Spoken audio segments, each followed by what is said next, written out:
Even the journey from Capital Airport, which is the main Beijing airport, into town, so many new cars on the road, extraordinary expressways, as I say, really incredible infrastructure. And everything is so spotless. I mean, I'm not certain I've been to a city anywhere that was so unbelievably clean and beautifully presented across the board. So I think there is a real sensation in China about the modern facing and the sustainability issues. And I think you can see that playing out all around the expressways and highways. I mean, I had been in China 15 years previously, long time between visits, unfortunately. But what really struck me this time was how green the city was. So many gardens, so many trees everywhere that really weren't there last time I was in the city. And the air quality is significantly better than I remember it all those years ago. I think that's the really positive part of this. I think it was a warm discussion after a fairly long interregnum, and that was a great outcome in its own right.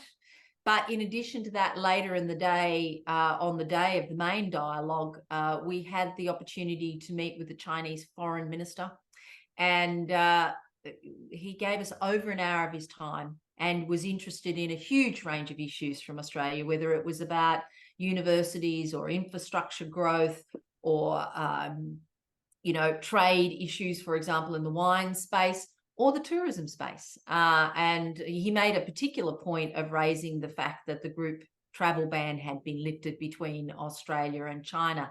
So we had an opportunity as the tourism industry to speak in both those forums. And not everybody did with the foreign minister. So we did have that opportunity to put the case for the tourism industry and the need for a growth in capacity, aviation capacity, and very importantly, the opportunities that might exist from a people-to-people research point of view, and perhaps jointly to work on things like sustainable aviation fuel outcomes between Australia and China. So really great conversations, I think, and hopefully there'll be some outcomes and some follow-on from that that'll give us a chance to further those conversations.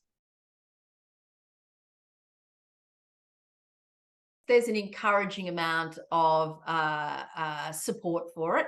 I think, though, that we really do need to appreciate it is a two-way street. And having very recently had the opportunity to be a bit of a tourist in China, look, there's so much to do and see.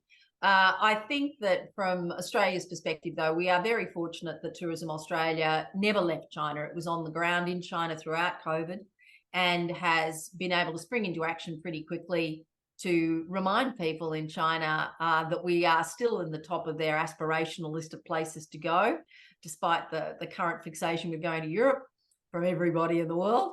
But I think Ruby the Roo is doing a big job for us in China at the moment. She seems to be resonating with locals. I think what was really striking about it was we talk a lot about Chinese travellers having changed quite a bit during COVID. And I think one of the core parts of this is how completely fixed they are on visiting their own country and seeing more of their own country. It's like because they couldn't travel outside of China, they've become more focused on Chinese destinations. The same thing happened here. So we shouldn't really be surprised, but it is the size of crowds and the way they view visits to particular parts of China that probably you've got to be on the ground to see. So, for example, in Beijing now, they only allow a maximum of 70,000 people a day. That's 70,000 people a day through the Forbidden City. That's all the tickets they'll sell. And you have to buy those 7 days in advance. And even so, there are queues to go into the Forbidden City. Places like Tiananmen Square are now completely fenced and are ticketed also. And you have to stand in queues to get into a place like Tiananmen Square. If you are a foreigner visiting China, you've got to travel everywhere with a passport. And in many places, these venues have the equivalent of smart gates that you use your passport on to gain access. Having said that, I mean, the opportunity and the things to see are quite extraordinary. And the opportunity to engage with the local people. It is true, there are not a lot of Western visitors there at the moment.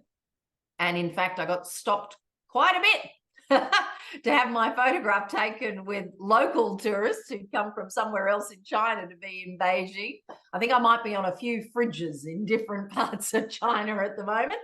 The other thing I think we miss is that for many Chinese people going to places like Beijing, potentially Shanghai, places like Xi'an where the buried warriors are, that's a once in a lifetime visit. So it's a very special and quite emotional thing for Chinese visitors when they go to those places.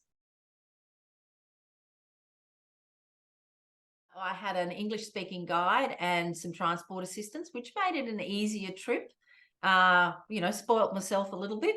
And I think when you've got lots of things you want to see, it sometimes makes it easier. And in the current circumstances where perhaps there's not the same level of group travel, it's not a bad way to do things, but doesn't mean you can't do all those things you particularly like to go see the pandas, go to ride in a rickshaw. One of the best things I did was to go and learn how to make dumplings with a local family in the Hutongs, which is the oldest district of Beijing, and have lunch with them. It was terrific. I'm now completely addicted to Chinese beer and pan-fried dumplings, but there's lots to see and do, and I would recommend to anyone who's going, appreciate the cultural angle of this in terms of getting to know people, because in the end run, it is about the people-to-people aspect of this, and you need to spend some time with the locals. I think many of the Chinese hotels, particularly in Beijing, which is what I was looking at, have spent some time during COVID perhaps doing enhancements. There seems to be quite a bit of building work and renovation happening in Beijing. I think it was very pleasant, very comparable to any major capital city in the world.